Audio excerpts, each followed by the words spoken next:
Alright guys, so today we are making rice pilaf. So we're going to start off. I have preheated this pan. We're using a small saucepan today. I have this over low medium heat. I'm going to add some oil. I'm adding about a tablespoon, enough to coat the bottom of the pan. What we're going to be doing is we're going to be sweating the onions. So what happens when you sweat, you start to smell and you start to give off liquid. So that's exactly what we're going to be doing with these onions. These onions are in a small dice.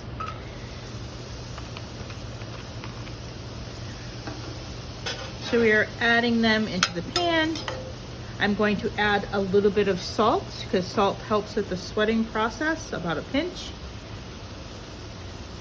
And we're gonna let these go. We're not looking to get any color on these onions. We're wanting them to turn translucent.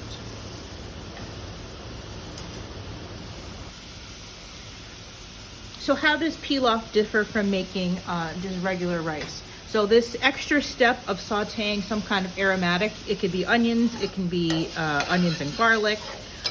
You're adding a little extra flavor to your rice.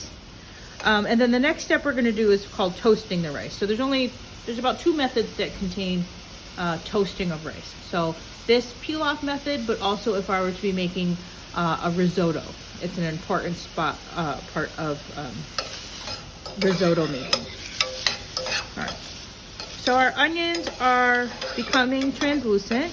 They're releasing some liquid into the pan. All right, the next step is I am going to add rice. So we're using 1 cup of rice. This is just a plain long grain style rice.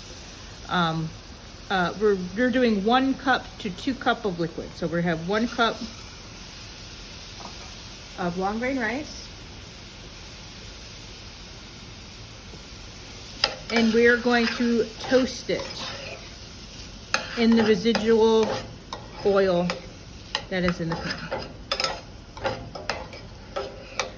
When you toast rice, what happens is it gives each grain its individual kind of characteristic. So when it cooks, it doesn't become a big mush. I'm actually going to add a little bit more oil. If you notice that your pan's a little dry, you can add a little more oil. The rice, when you're done toasting, you want it to almost look like an ice cube, where it's translucent on the outside and opaque in the middle. That's when you know you've kind of hit the sweet spot.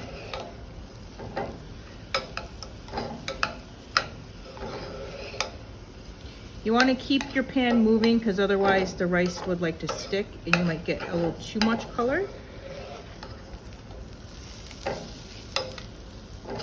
But as you can see, the grains of rice are becoming a little more translucent.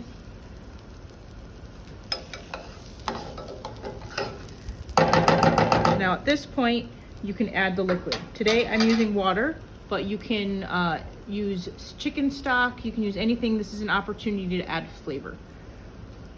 So I'm going to add the stock, or water.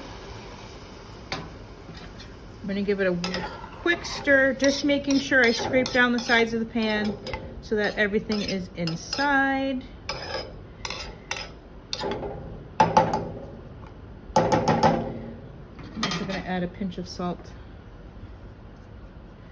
and I'm going to put a lid on it.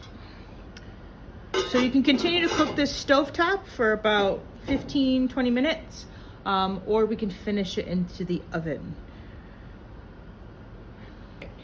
So we're gonna finish this off in the oven. One of the reasons why we like to finish it off in the oven, one, it's an even cook. The heat is more even coming from all sides, so you'll get more of an even cooking time. Also, it frees up your stove space. So if you have multiple things going on, it'll leave your burner open so you can concentrate on other things. And it's more of a set it and forget it. You can kind of just like cross it off on your to-do list, and it's much more difficult to overcook it or burn it when you keep it, finish it off in the oven.